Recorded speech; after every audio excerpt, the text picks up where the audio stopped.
You don't need more motivation. You need rules that make quitting feel inconvenient. If your discipline keeps collapsing by Wednesday, these 7 rules will quietly force you to follow through. Your problem isn't character. It's that your day is built to leak attention. If this stings, good. It should. By the end, you'll have a self-discipline blueprint you can run on your worst week and still win. Most people don't fail monk mode because they're weak. They fail because their life is crowded with input. Notifications, open loops, cluttered screens, and quick checks steal the focus you needed for deep work and time management. Monk mode is a short, focused season where you remove noise so your mindset can breathe again. And here's the mid-video turning point most people miss. In Rule 3, you stop trying harder. You change what your future self is allowed to do. Rule 1. Win the first 3 minutes. Discipline doesn't break at hour 3. It breaks at minute 3. You sit down, you open the laptop, and your brain reaches for the easiest relief. A tab, a message, a tiny check. So the first rule is simple. The first 3 minutes must be scripted. Before you start, write 1 micro-target on paper. 1 page, 1 outline, 1 problem set, 1 slide. Then start with the smallest ugly action that proves motion. Open the file and type the first sentence, even if it's trash. If you're studying, it's 1 worked example before you review the notes. If you're writing, it's 1 messy paragraph before you research. No negotiating, no planning spiral. Movement first, clarity second. Because once your hands are working, your mind stops bargaining. Hold 3 minutes, and the rest of the block becomes easier to protect. And if you can't hold 3 minutes, Rule 2 shows you why. Rule 2.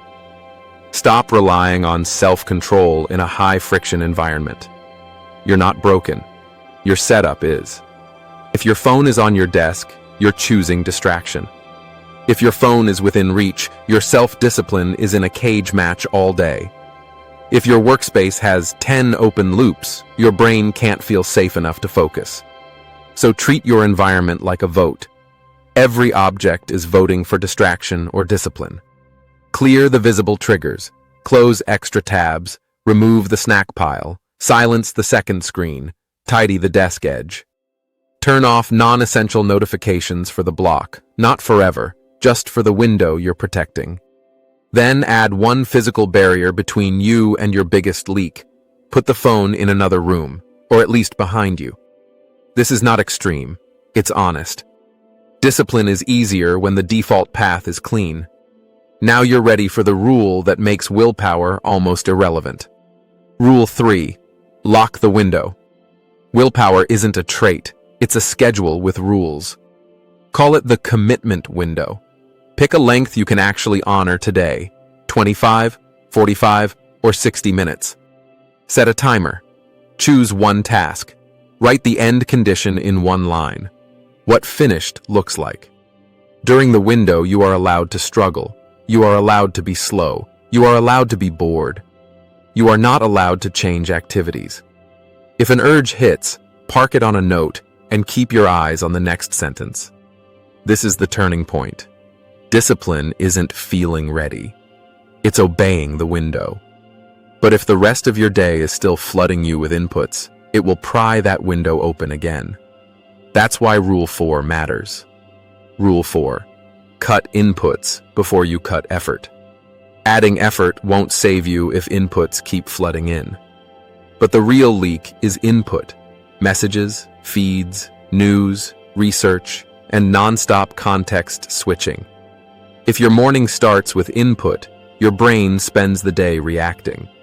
So choose 1 daily input slot and contain it. Email, messages, news, scrolling, all of it goes inside that slot, not inside your work block. Make it simple. No input until after your first deep work block is finished. Noise removal is practical.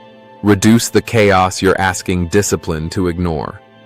And once inputs are contained, Rule 5 locks your energy where it matters. Rule 5. Protect your one hard thing with a gate.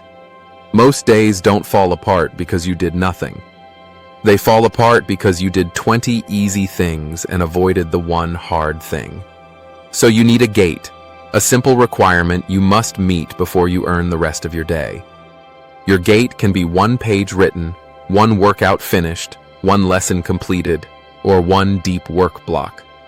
No gates, no just checking. Rewards before work train your brain to quit early. Here's what this looks like in real life. Omar used to start his side hustle nights with research. His desk was a mess. 15 tabs open, a half-charged phone buzzing on the mouse pad, sticky notes everywhere, and cold coffee going stale. 30 minutes became 2 hours of videos, notes, and just one more link, and nothing ever shipped. So he made a gate, one ugly draft paragraph before any input. The first night, his chest tightened the moment the blank page loaded, like he could feel the cringe coming. He wanted to prepare first, but he typed anyway, sloppy and embarrassed, just to pass the gate. By Friday, the mindset flipped. He started the night by drafting on purpose, because the draft proved he was serious. That's self-improvement by design, not mood. And when you miss the gate, because you will, this next rule keeps you from burning the week. Rule 6. Recover fast, don't restart. Your streak is not the goal. Your return speed is. Here's what usually happens. You slip on Tuesday, then you label the week ruined. Then you binge distractions until Monday. That isn't failure. That's a recovery problem. So build a reset that takes 5 minutes, not a whole new life plan. Stand up, drink water, clear the desk, and write the next smallest step. Then re-enter the task at the exact line you left, not where you wish you were. You don't restart at day 1. You resume from where you fell.